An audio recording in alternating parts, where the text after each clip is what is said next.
Hello, everybody. Kalispera to those in Greece, Kalimera to those in the United States. I'm delighted to see so many familiar faces. It's been over 4 months since our last lecture, and we are happy to be back broadcasting to all of you CYA alums and friends living in Greece, the US, and all over the world. As you all know, CYA is commemorating this year its 60th anniversary, celebrating the beginning of a school that was the product of the restless and creative mind of an emancipated woman, Smyrna Phylactopoulos. Mrs. Phil, as she was known to her CYA community, was a woman who did not fear failure as long as she could explore the limits of her vision. And this she did, starting this program from scratch in 1962.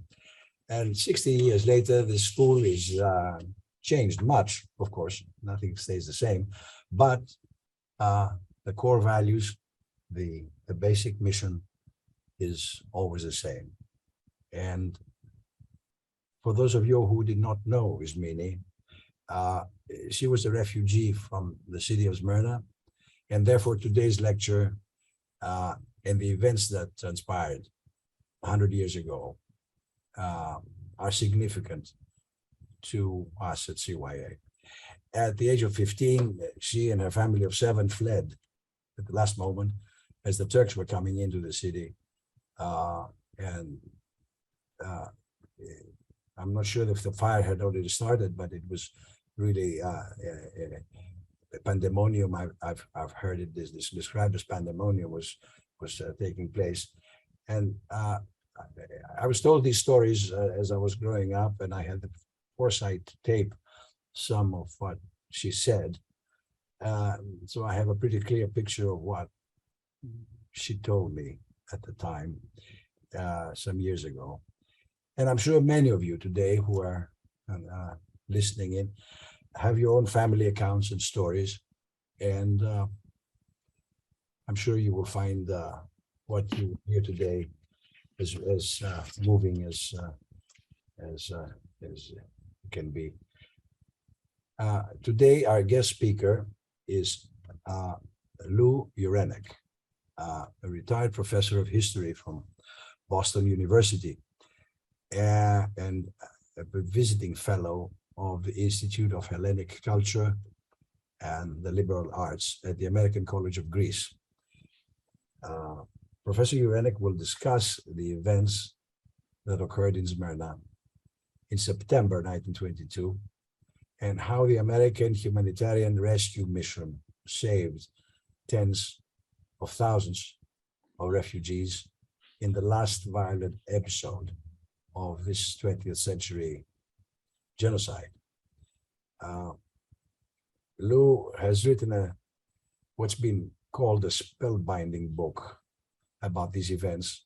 It's titled in English, Smyrna, September 1922, also known as The Great Fire in hardcover. Both editions are available in Amazon, and I encourage you to buy it and read it, if possible. In Greek, it was published by Psychorios and is titled I Megali Fotia, and it makes fascinating reading. Lou Ureneck received his BA in English from the University of New Hampshire in 1972. He was a Nieman Fellow and editor in residence at Harvard University in 1994-95, excuse me, and a Fulbright senior specialist in 2011, teaching at the National University in Kiev. He has taught various courses, including business and economics journalism at Boston University and the Ukraine National University in Kiev, and has written 3 books. His work has appeared in the New York Times, in the Philadelphia Inquirer, International Herald Tribune, the Boston Globe, and other newspapers. In October 2018, the New England Academy of Journalists named him a recipient of the Yankee Quill Award, which is New England's highest individual award for journalism. He frequently serves as a source on the business of journalism for new organizations. Lou Ureneck has been inducted into the Maine Journalism Hall of the Maine State of Maine Journalism Hall of Fame. For today's session, I will be serving as the moderator, discussant, whatever you want to call me. So before I pass the floor to our speaker, let me briefly remind you of some housekeeping rules. You can send your questions using the chat box at the bottom of your screen. As soon as Professor Ureneck concludes his presentation, we will get into as many questions as possible, given the allotted time for this lecture. May I remind you all that this is being recorded and the discussion will be saved for posterity in our archives. So those of you who prefer not to be recorded should switch off their video cameras.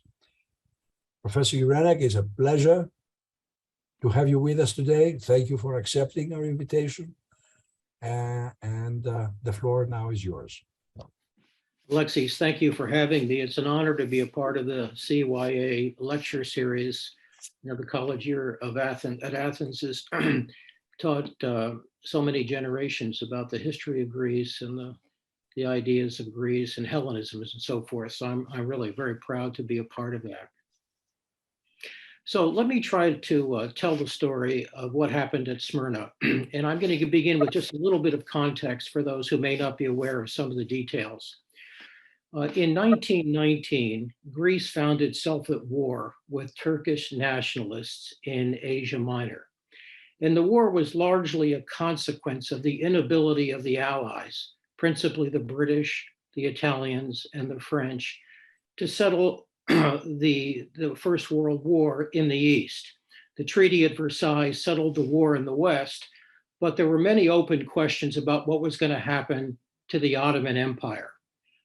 Each of the great powers had designs on what was going to happen to Turkey, and each saw itself taking part of the Asia Minor Peninsula.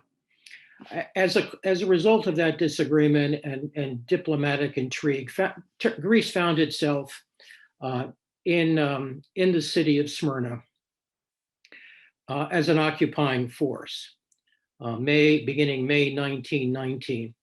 Shortly after that, a war broke out between the Greek occupying force in Smyrna and an emerging revolutionary force in Turkey, the Turkish nationalists. The Ottoman government was still in place, but there was this new force, the Turkish nationalists.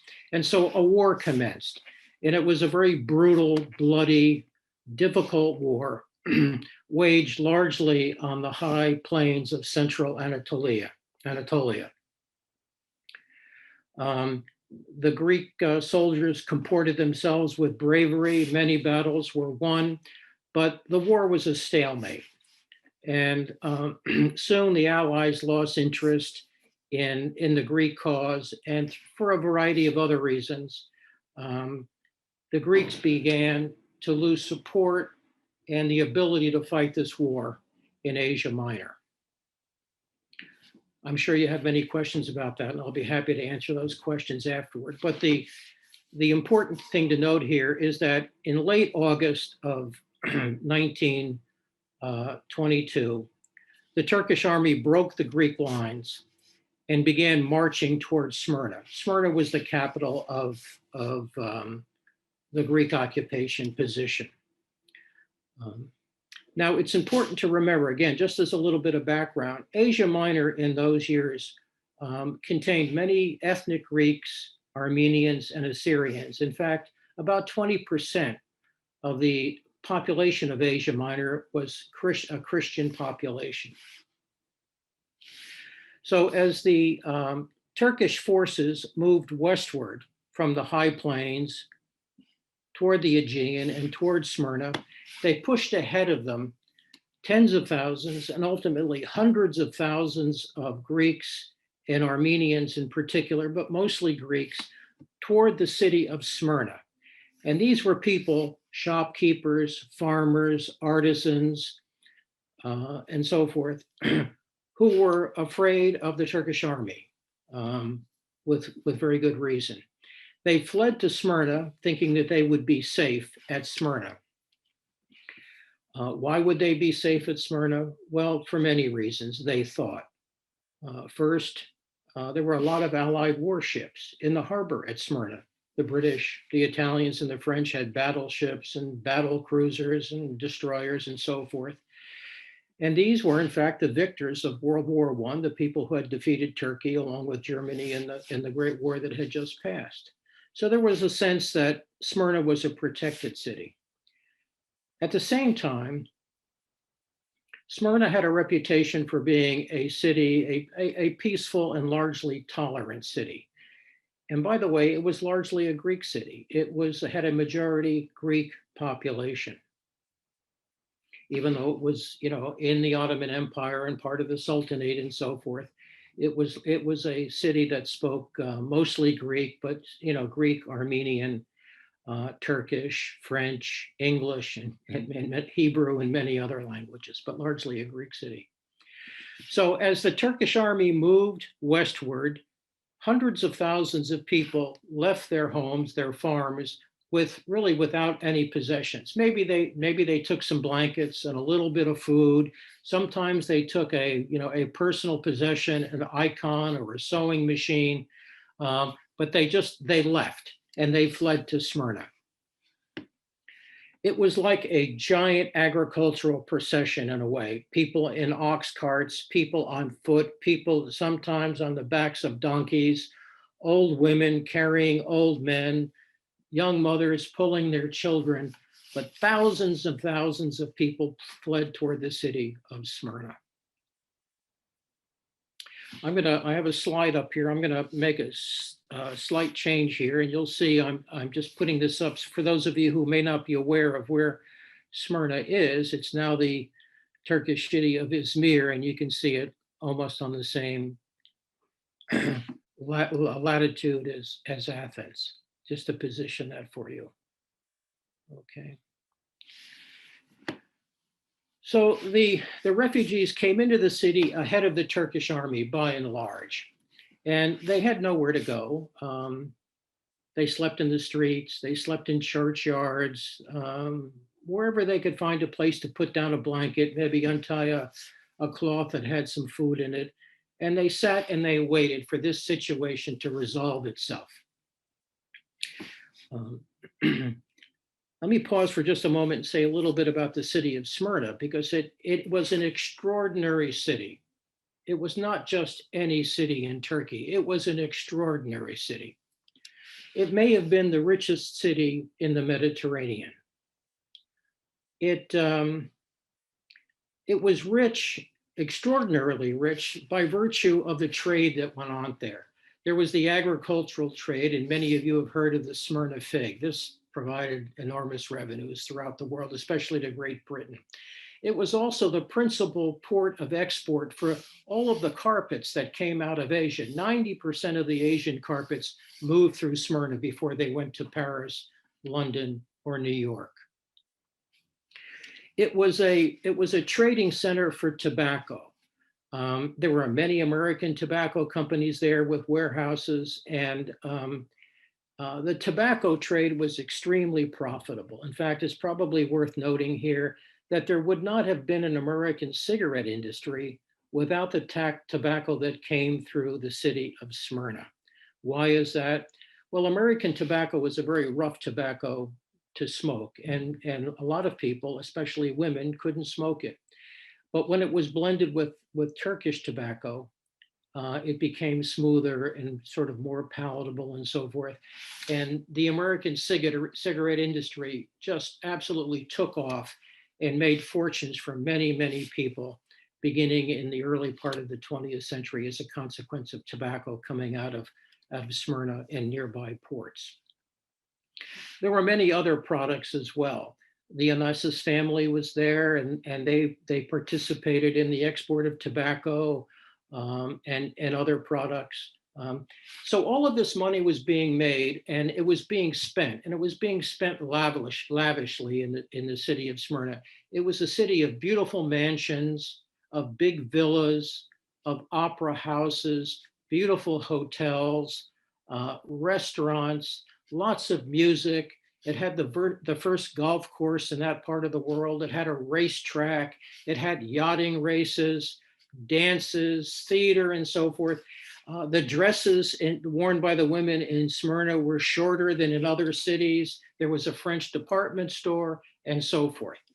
So Smyrna was a really interesting city. It was a city largely, as I say, Greek, but it had a significant Armenian population, a large Turkish population, and a so-called Levantine population, which is people who had descended from Europeans, French, Brits, and Germans who had come to Smyrna 100, 200 years ago and built absolutely enormous, I mean, enormous fortunes.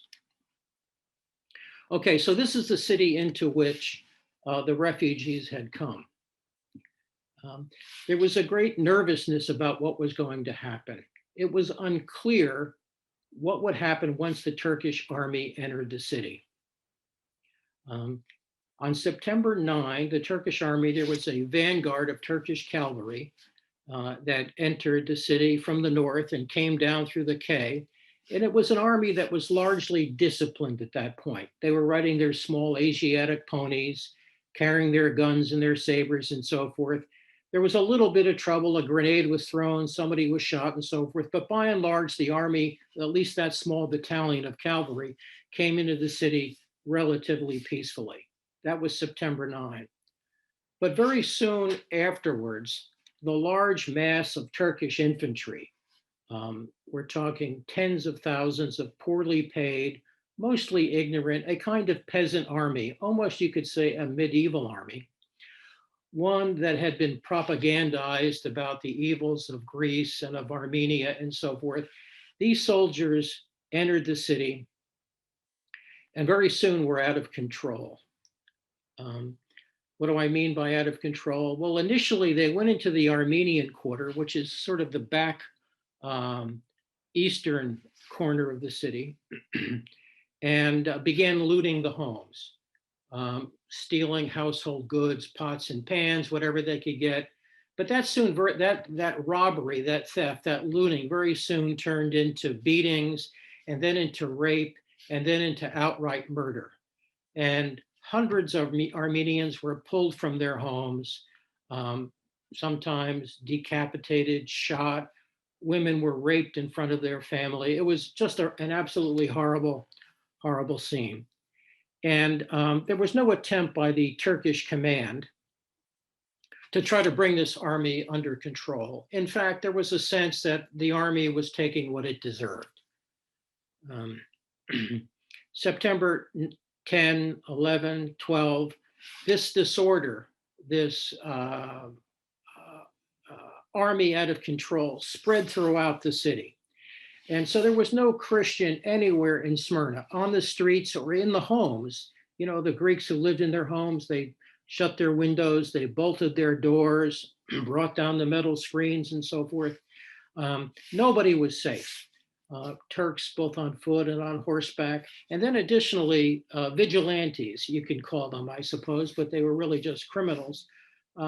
Turkish people who lived in the city decided to get what was theirs, so to speak. And there was a general mayhem in the city. There was killing and rape and brutality. It was absolutely horrible, beyond anything that words can describe. While this was all occurring, the Allied forces, the British, the French, and the Italians, stayed aboard their ships. They evacuated their own nationals. They all had consulates there and national citizens who lived there.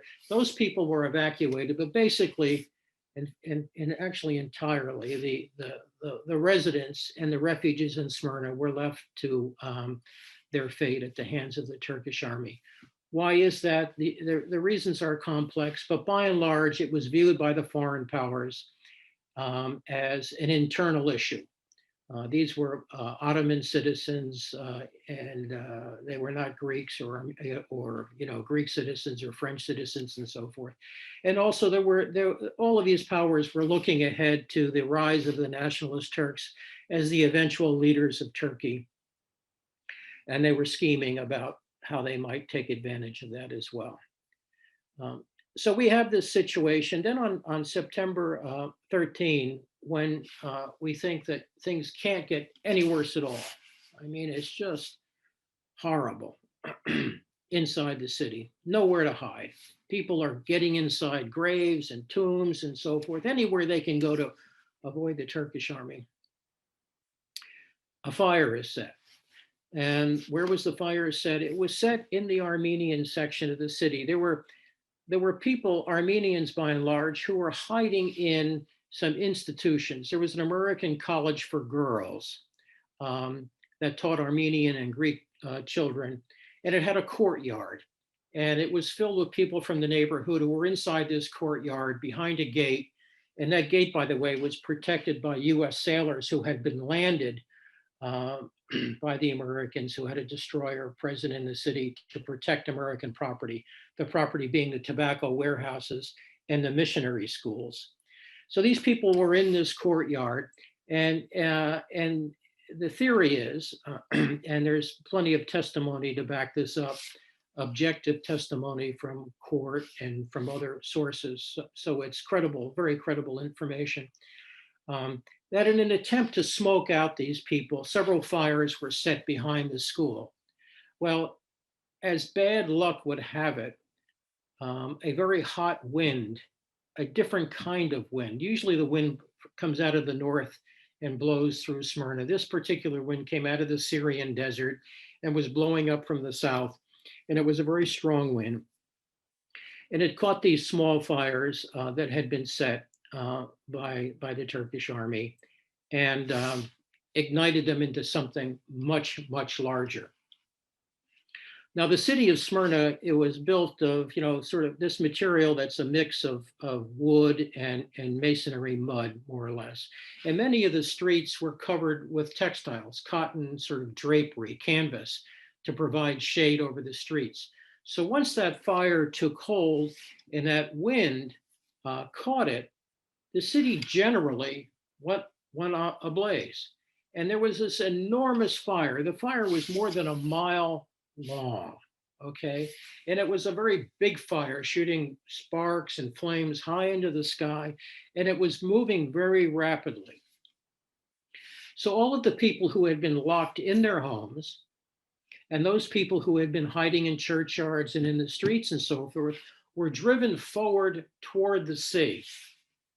And it's kind of a rough analogy, but the only thing I can compare it to, it's a bit like a forest fire, a bad, very big, bad forest fire, driving all the animals in the forest forward and ahead of it.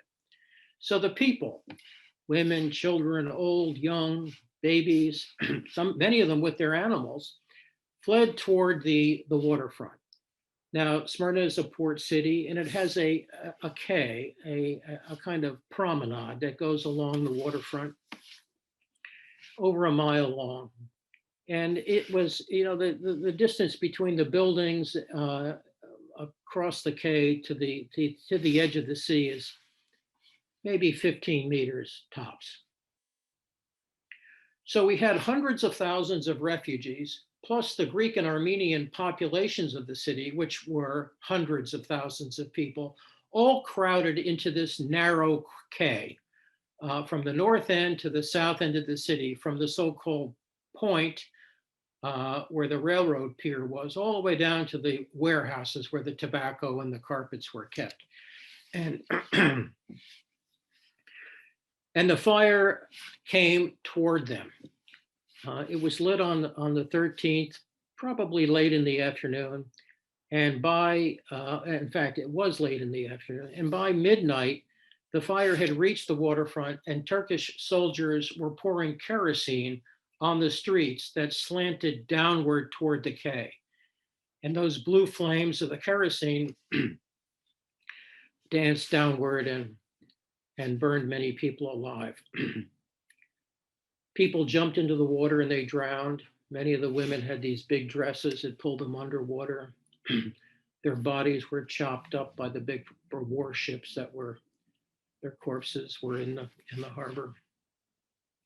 The animals that the people had brought to the quay, and they brought their donkeys and horses and so forth, they had packs on their back and they caught fire. That was that hot. People were roasting. And the animals stampeded. Many people were killed through the stampede. The people were packed together so closely that they asphyxiated. It was, think of a movie theater that has maybe 100 times more people in it than it should have. Nobody can breathe, right? This is what happened at the quay. Why didn't the people leave? There were Turkish machine guns on either end of the quay. It was an absolutely terrible sight. And it looked like everybody was going to die. But some survived. But the fire burned. The fire burned for 3 days. When the fire was out, the people were along the quay without food, without water. All of the water pipes had been destroyed. Disease broke out. There was no hygienic facilities. There were no toilets. So there was disease, there was hunger, and there was still the Turkish army. I have here on my screen, maybe you can see it, the Turkish army entering the city. This next slide that I'm showing, can you see the slide, Alexis? The slide of the people along the quay? Yes, it's very, yeah, it's. Okay, so this is a slide that shows that, the fire is mostly out in this picture. People are crowded along the quay, and you can still see some of the smoke coming up, but you get a sense of how the buildings are gutted and so forth. There were some attempts to try to remove some of the people from the quay, but when one of the small boats, here's an American whaleboat, so-called, when they got close to the quay, the people got into it and everybody tried to get into it and the boats capsized. So that was given up. There were barges, typically cargo at Smyrna was loaded onto barges and then onto the ships. People got onto the barges to avoid the fire. This is a picture of people on one of the barges. So it was hell on earth, and there seemed to be no way out. No ships were coming in, no ships were going out. The Allies, and then including the Americans ultimately, made a decision that there was not going to be a rescue. There was a sort of minor rescue that occurred on the night of the 13th on the part of the British. The British officers were so overcome with emotion by the sight of women, of people being burned to death by the kerosene, that the British commander in the city allowed a number of boats to go ashore to try to bring some people back. So maybe 1,000 or 2,000 people were saved and they were brought to the various destroyers and so forth. But by and large, there was no serious effort to try to remove people from the city. So there the people waited. Now the entire world was focused on this at this point. It was the leading story in the New York Times and all of the papers in the United States, throughout the world. What will happen to the Greeks and the Armenians, to the Christians at Smyrna? Everybody talked about it, everybody worried about it, but nobody was doing anything about it. As the days passed, more and more people died, and it looked like everybody was going to die. Then something rather extraordinary happened. A sort of partnership was formed between two Americans, two very unlikely Americans, and I'll show you their picture here. The man on the left, his name is Asa Jennings, and he was a Methodist minister who worked for the YMCA in Smyrna. He had a minor job. He had just arrived in the city. He was a little man. He had a hunched back. He was in very bad health, sort of an elfin figure. But he had taken it upon himself during this catastrophe to try to save women in particular.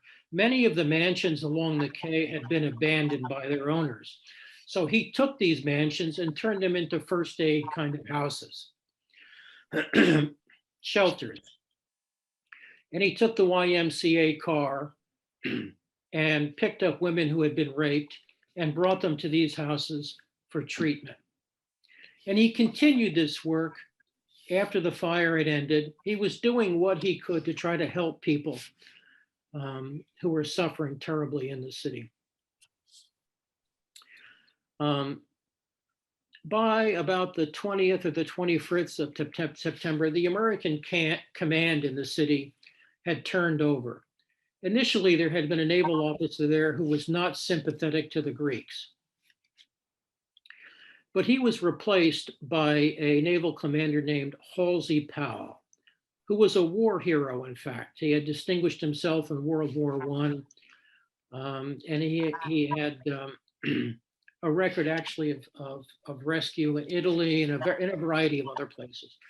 He was an extremely capable naval commander, and he was a man of conscience. And he developed a kind of relationship with the Turkish army. He was a no-nonsense kind of fellow, and the Turks seemed to respect him. He made certain demands, and they followed them, and so forth. Anyway, on the 22nd of September, Asa Jennings on the right saw that there was an empty Italian freighter in the harbor. And he asked Halsey Powell if he could have an escort out there to see if he could get passage for some people on this Italian freighter. Halsey Powell was under strict orders from his commander in Constantinople not to get involved. And those orders had in fact come down from the State Department in Washington and in fact from the President of the United States, Warren Harding. This is an internal matter, don't get involved. Nonetheless, Halsey Powell provided that launch and got Jennings out to the ship. And Jennings was able to bribe the ship captain. And he took about 1,000 people from Smyrna to Mytilene. When he got to Mytilene, a rather extraordinary thing happened. He saw at Mytilene all of these empty Greek merchant ships. And these were ships that had been used to transport to evacuate the Greek army, which had been done about the, let's say the 5th, 6th, 7th, 8th of September. But now they were sitting empty at Mytilene. And he thought to himself, if I can get these ships, possession of these ships, and if I can bring them to Smyrna, I can begin a rescue. Now, this, of course, was an absolute impossibility. Greece and Turkey were at war. There was no way that Greece was going to send its shipping into Smyrna. It would be destroyed. At the same time, there was no way that the Turks were going to allow Greek shipping into the city. And but nonetheless, he wired back to Halsey Powell and said, maybe there's something that can be done here. Let me work on it. And as fate would have it, Asa Jennings went aboard a Greek destroyer. It was called the Kilkis. It was an old American warship purchased by the Greeks. And the commander of that ship was a man named Yanis Theophanides. And Jennings told him about the situation at Smyrna when, of course, Theophanides was aware of it. And he told him about his fanciful, so to speak, plan to take this Greek shipping into Smyrna to try to save people. But first, he had to get possession of it. So quite incredibly, Jennings and Theophanides worked together and began communicating with the Greek government about possession of those ships. Now, what happened next is even really more incredible. Jennings, he both overstated his authority to Theophanides and to the Greek government. He said he was representing the United States. He was representing the U.S. Navy. And he said that if the Greek shipping was provided, the United States Navy would provide safe transport. None of that was true. In fact, quite the opposite. He had no standing with the Americans. The Americans were opposed, at least officially, in Washington and in Constantinople to any kind of rescue. But this is what he said. And it's the message that Theophanides communicated to Athens. Athens still said, no, you can't have the ships.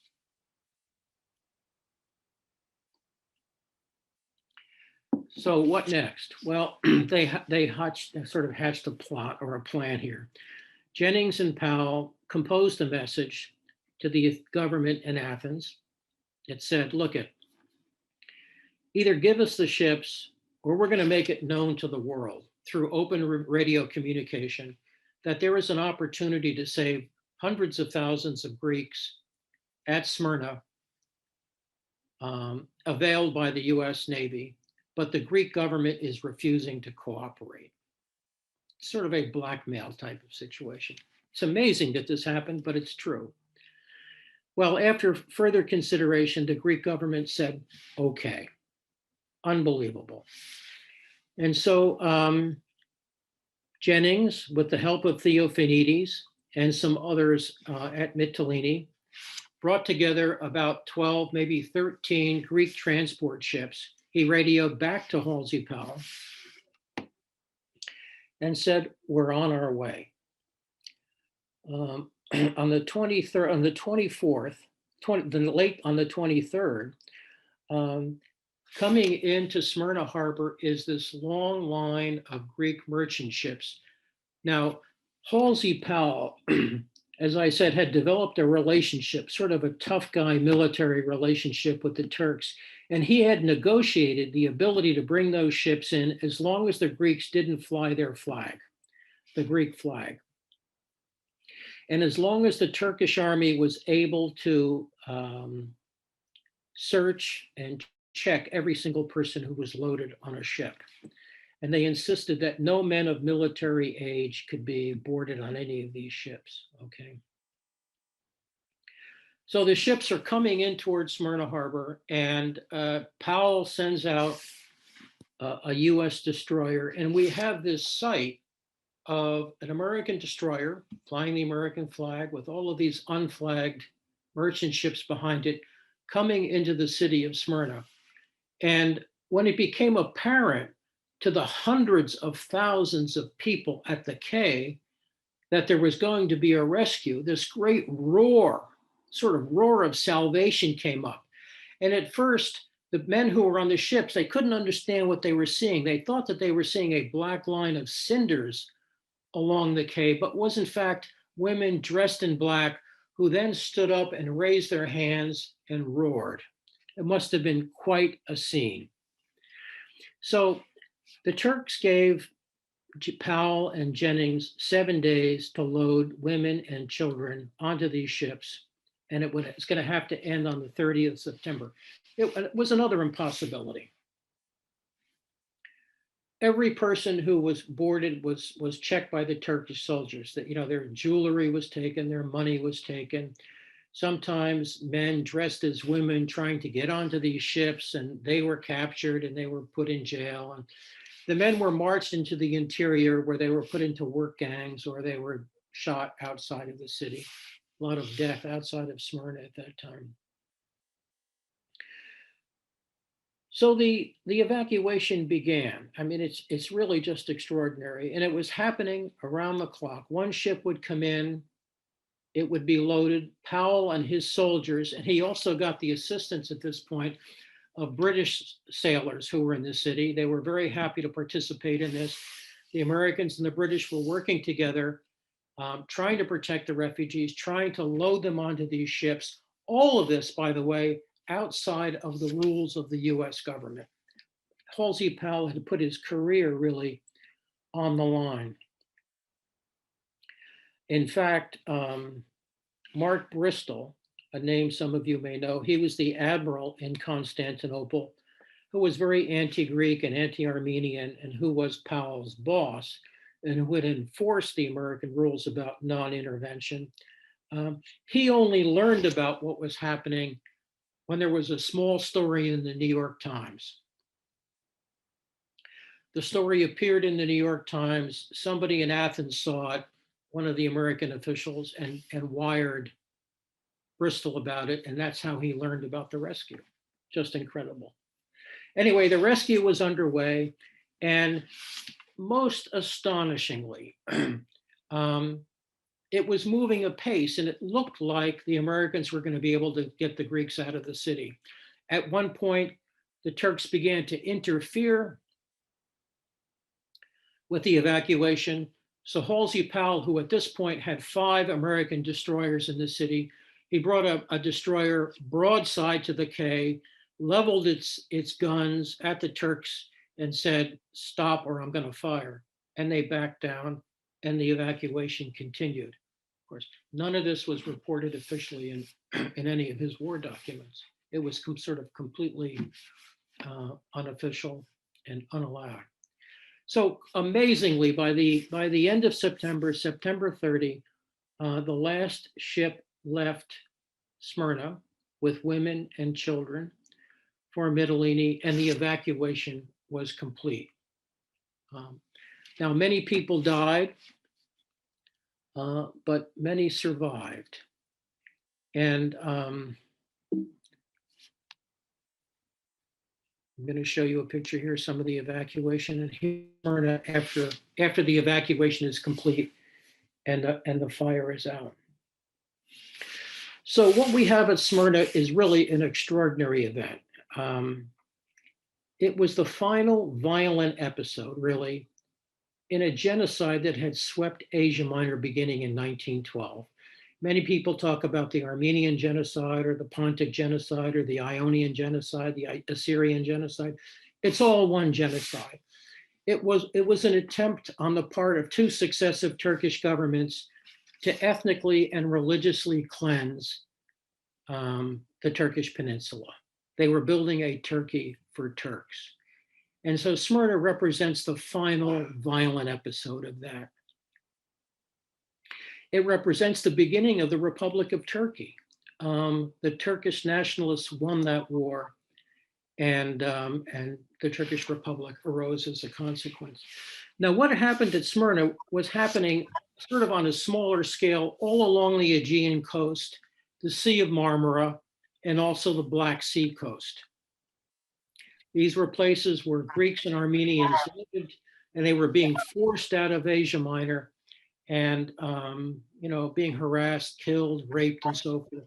So after Smyrna, late in 1922 and early in 1923, the rescue continued. And again, it was this partnership, now officially recognized and commended by the government, to take people out of Asia Minor, and they were brought to Piraeus and Salonika and so forth.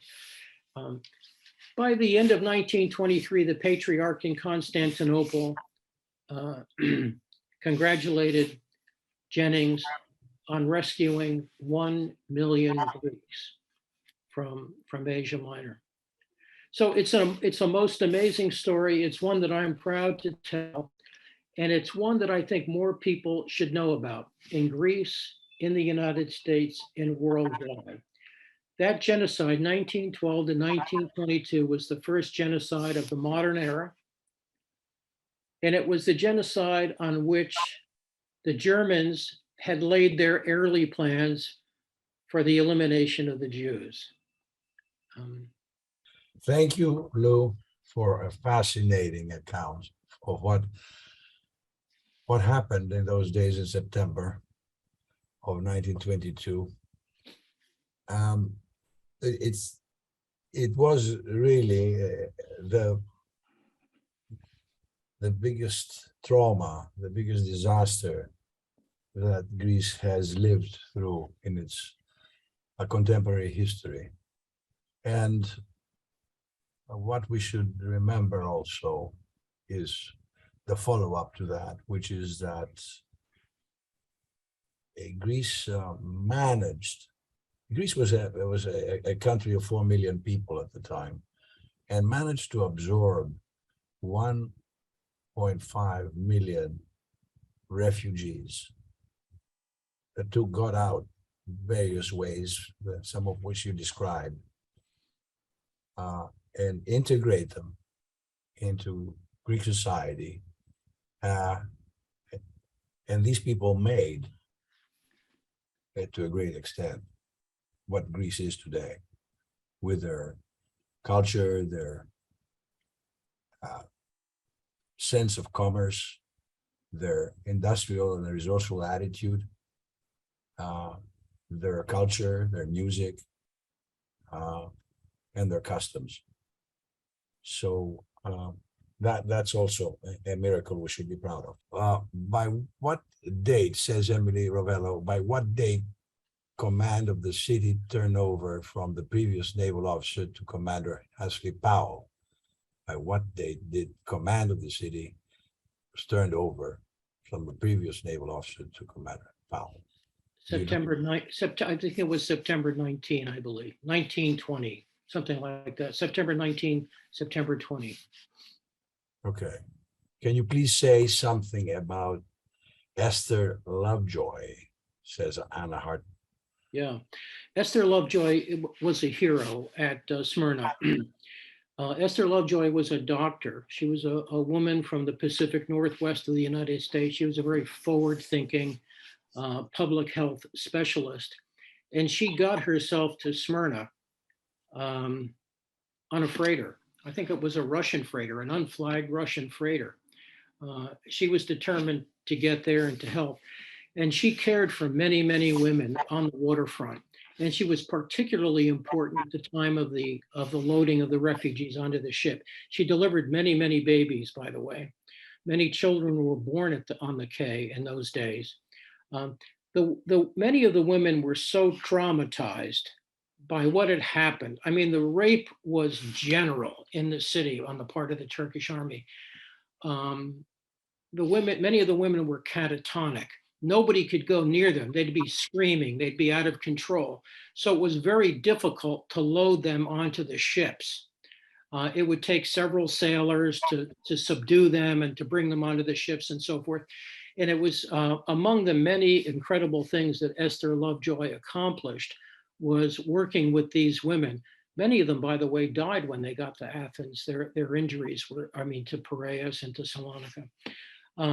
But Esther Lovejoy was an extraordinary woman who played a really important role in saving the lives, especially of women at Smyrna. Thank you for asking that question. She wrote a book afterwards about it, and it's a fascinating first-person account. And I relied in part on her testimony in recreating the events at Smyrna in my book. Okay, thank you. You have another question from Diana Honey. Was there a reaction to these events among the Turkish population versus the government, versus the ruling powers, versus the Kemal government or movement? Well, there are stories of some Turkish neighbors helping their Greek neighbors, giving them shelter and so forth. So there are those stories. But by and large, there was no effort on the part of the citizenry of Smyrna, the Turkish citizenry in general, to try to help the Greeks. On the contrary, many Turkish residents of the city became part of the problem, looting and killing and so forth. And it's really, it's disturbing to know this. In the good days of Smyrna, before all of this, the Turks and the Greeks, they had their different sections, neighborhoods in the city, but they had worked together. They did business together. They spoke each other's languages. They ate each other's food. A story in Smyrna might begin in Greek and have a few French phrases, and the punchline might be in Turkish. it was a sort of polyglot culture in many ways. But for a variety of reasons, this came apart. And in the end, the Turkish citizenry, at least that I could find in my research, which was pretty extensive, did not rise up and try to help the Turkish population. Okay. I mean, the Greek population of Smyrna. There is a comment from our friend and alumna of summer courses, CYA summer course, Christina Caeto. Very interesting to remember the musical and cultural contribution to the Smyrna refugees in Greece. Can you expand on that? Yeah. Alexis is absolutely right about the huge contribution that the Asia Minor refugees made to modern Greece. But it's important to remember that at the time they were not welcomed. They were not considered fully Greek. The language that they spoke was not the language of Athens. It was sort of mixed with Turkish in some cases, and there were many derogatory terms that were applied to the refugees, yogurt eaters and Turkish spore and so forth. And so they were not welcomed into the country of Greece. They had to make their own way, and it was very, very difficult. Land ultimately was made available to them to build homes and so forth in Macedonia and Thrace and so forth, but it wasn't necessarily good land. It may have been swampy land.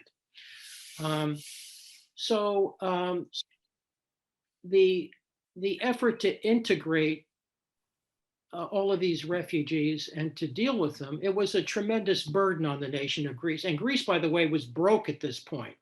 It had fought a war in Turkey that it really could not afford. And Greece was politically divided as well between the Venizelos and the royalists and so forth. There were a lot of troubles at home, economic troubles, political troubles, and so forth. There was the humiliation of the defeat. But when the refugees came, it was largely the Red Cross, the League of Nations, and the United States that kind of paid for and settled them, with some assistance from the Greek government. Now, over time, because they were enterprising and hardworking, and in many cases cultured, the refugees prospered. They built homes, they had families, and they became very important people in Greece. But that's not how it began. It was a very, very sad story at the beginning. And we see this in the music of that period. Now, you listen to the lyrics of Rembetika and some other kind, these other songs. And it was really, there was a lot of drug addiction and theft and criminality. And, it was a very tough time for the refugees. Hard life. Right. Dimitrios Hadjistavru, Dimitrios has his name day today, so Hronia Pola from all of us. Dimitrios Hadjistavru is asking who was in charge of settling the refugees in Greece. He says, then I believe I know who he was. Well, if he knows. I don't know the Greek name, but there was I'll think of his name. He was a Norwegian from the League of Nations. And his name is escaping me at this point. I can't remember. Okay, we'll look into that, Dimitri. We'll get back to you. Anna Hartman is asking about this Japanese ship. I've heard this story too, about the role of Japanese ship in the port of Smyrna at the time. Well, Smyrna was a very busy port, and people were loading all sorts of products, tobacco, carpets, everything, And there was a Japanese ship in the harbor at the time, and it in fact did load refugees onto the ship, and some people were saved by the Japanese officers and crew who loaded refugees onto that ship. And that story is true. It's George Horton was the American consul at Smyrna, and he references that episode very briefly in his memoirs. So we have confirmation that did in fact occur. Diana Honey says again, to your knowledge, is this history being presented in any way in the Turkish academia, in schools, etc.? In other words, how familiar are the Turkish today familiar with this part of our mutual history? Yeah. Well, the destruction of Smyrna is a day of celebration in Turkey. It's the Turkish Independence Day, what we think in the United States as the 4th of July. It is celebrated in Turkey as the day that Smyrna fell. And they tell a very different story in Turkey. It's a story of the Greeks being the tools of colonial power, the tool of colonial power, especially Britain, after World War I, and trying to subjugate the Turkish people. It's a false history, but they have a different narrative in which the Turkish nationalists take Turkey back for the Turks, and they celebrate that. I spent a lot of time in Izmir, the modern Smyrna, talked to many Turks, and they are not at all familiar with the details of what happened. Basically, what they know is what they've been taught by the government, and that is that the Greeks and the Armenians dominated Smyrna. They were not to be trusted. They worked against the nation of Turkey, and that they were thrown out of the country by Mustafa Kemal Ataturk. That's the story that they know. They know there was a fire, and they usually blame it on the Armenians, but that remains somewhat of an unsettled issue in Turkish history. So there's very little knowledge, and what knowledge there is very distorted, and it tells a kind of nationalistic Turkish story. Mm-hmm. Yes, we heard this from Mr. Erdogan very much recently. Let me, I see no other question here, so let me just put a comment on my own here. One of the stories I grew up with from my mother and grandmother was the bitterness of the indifference of the warships, the American, French, English warships in the harbor, right, to accept people who were swimming and grabbing themselves from the ropes and the chains and the anchor and so forth, trying to climb up, and they were supposedly being pushed back, and that was a very, very bitter thing for them to remember. That's right. At the same time, though, and by the way, it's absolutely true. Yeah. At the same time, I did my little homework here, and I scanned through my copy, my very precious copy of George Horton's Light of Asia, which is a book that I don't think is easy to find anymore. And he says there that actually it was the Americans. He's quoting a certain Charles Vickery, who was Secretary of the Near East Relief, who says that after this episode, the American people contributed about $95 million to the relief of these refugees. $95 million in those days, with the prices of today, are quite a lot of money. Right. So American philanthropy showed its very good face again in this case. And if I may quote George Horton again, who is an eyewitness. I mean, he was as Lou said, he was the consul of the United States in the Near East at the time, and he was an eyewitness. And he says that he was a classicist, by the way. He had gone to university and University of Chicago. Yes, absolutely. A classic student. and he had visions of the past as well. And when the Greeks started this campaign, encouraged by Lloyd George and the Allies, to first of all occupy the area of Smyrna, and then things started going the wrong way.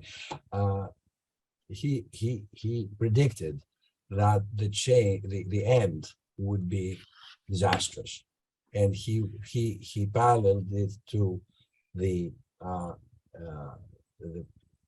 disastrous campaign of the Athenians to Syracuse, to Sicily, 2,000 years before. And when he comes to the actual destruction of the city, again, his classicism comes up and says, this reminds me of the looting and the burning and the destruction of Carthage by the Romans, except that in those days, he says, there were no American destroyers sitting in the harbor. Right. Yeah. Anyway, well, we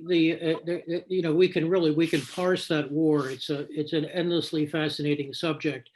I tend to think of the war as up to Venizelos and after Venizelos. My sense is that Venizelos had limited aims in Asia Minor, and that he was not looking to annex the Turkish peninsula to Greece. He was looking, at a kind of Ionian strip. When Constantine began to wage the war, and in fact showed up in Asia Minor, it became something else. That's when the serious overreach began. This talk of retaking Constantinople for Greece. It was a complete fantasy.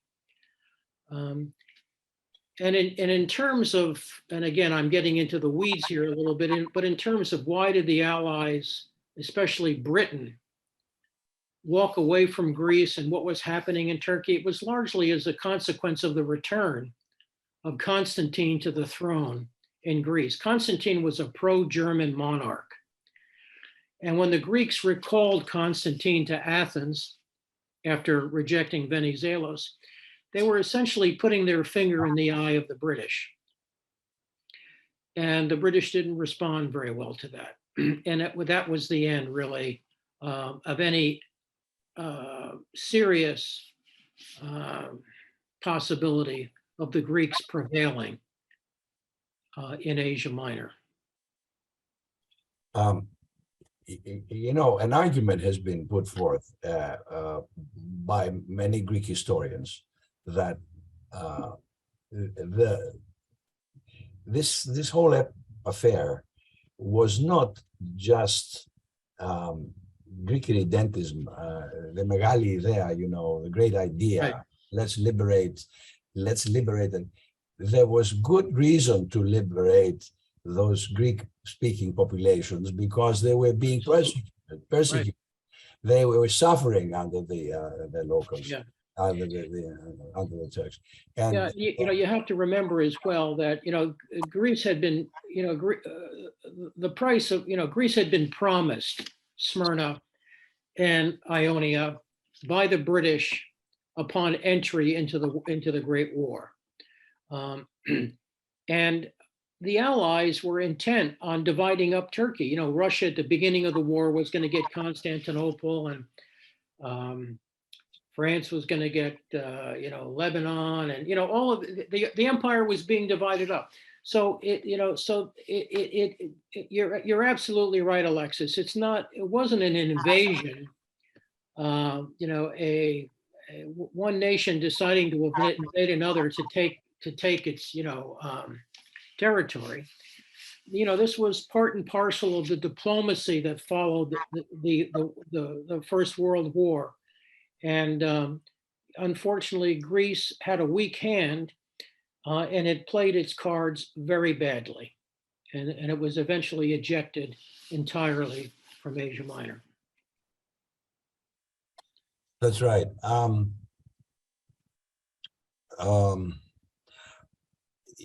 Yeah, there's a comment here by Diana Hoddle, who is asking me to tell my mother's story. I don't know if we're beyond the time. I'll try to say something very quickly to relate what really happened there.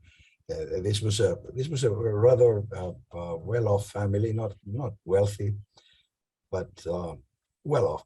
So her father was a merchant. Her mother was a very educated woman. Mother was not. So anyway, they were um, having a very nice, restful vacation on a resort near Smyrna. I think it was Fokia, and the news. There was no way to get news, and somehow they heard that the front had collapsed, that the Greek army was retreating, that the Turks were about to enter Smyrna. So they just saw the writing on the wall. They hired a boat, got on the boat. They took with them their deck chairs that they were using in their nice cushy life there, and they put them on the boat, and they went to the harbor, and then there was mayhem as you described. So and then my grandfather went to the house to see if there was any money. He was a merchant, and there was no money. It was the wrong time of year, so nothing. He couldn't bring back anything to the boat, which was waiting for him and the family. And what he came back was a story that you told about, which was that their courtyard was full of refugees, all relatives, people from the Anatolia who had come in, somehow related to the family, and they had all their little bags and so forth, and they were just camping out there. They didn't have anywhere to go. So grandfather went back to the boat, and the boat took them off to Chios, and there they spent I don't know how many days living in the park in Chios, using these deck chairs as beds. And then somehow the Greek state took care of them, and they came to Athens, and then there's a blank. There's a black period, which I have no information on. How on earth this destitute family, which had only one thing, education, they didn't have anything else. They not a penny to their name or any belongings or anything. How they started a new life, and they all made something with themselves, which is interesting. Anyway, this was my personal story, and I didn't want to tire you, but somebody asked here. Yeah, that's So great. I think we can wrap it up. Lou here, what do you think? Sure, I'm happy to take more questions if there are any, but whatever you say, Alexis. Somebody says that it's an excellent presentation, and thank you very much. And somebody else says that they have thoroughly enjoyed it. And somebody says that her mother was born. This is Henry Behar. My mother was born in the Sephardic section of Smyrna. Oh, yes. What happened, I think she says, to this area, I think she wants to say. Right. The thing about the Sephardic section was that was born, that was saved, wasn't it? Yeah, the fire didn't, I visited it. In fact, there was a very nice Jewish couple in Smyrna in Izmir, who I spent several days with. And they took me through the Jewish section, the old synagogue and so forth. And the fire, the Jewish section was sort of tucked up close and under the Turkish section of the city. And it was a poor section of the city, and the fire didn't reach it. That's a good thing. The Jewish population of Smyrna, Smyrna, was not identified by the Turkish nationalists as enemies. the enemies were the Christians, the rich Greeks and Armenians who they felt were subverting Ottoman and Turkish prestige and authority and so forth. So the Jews suffered as a consequence of what happened at Smyrna, but they were not the targets for once of the killing that went on.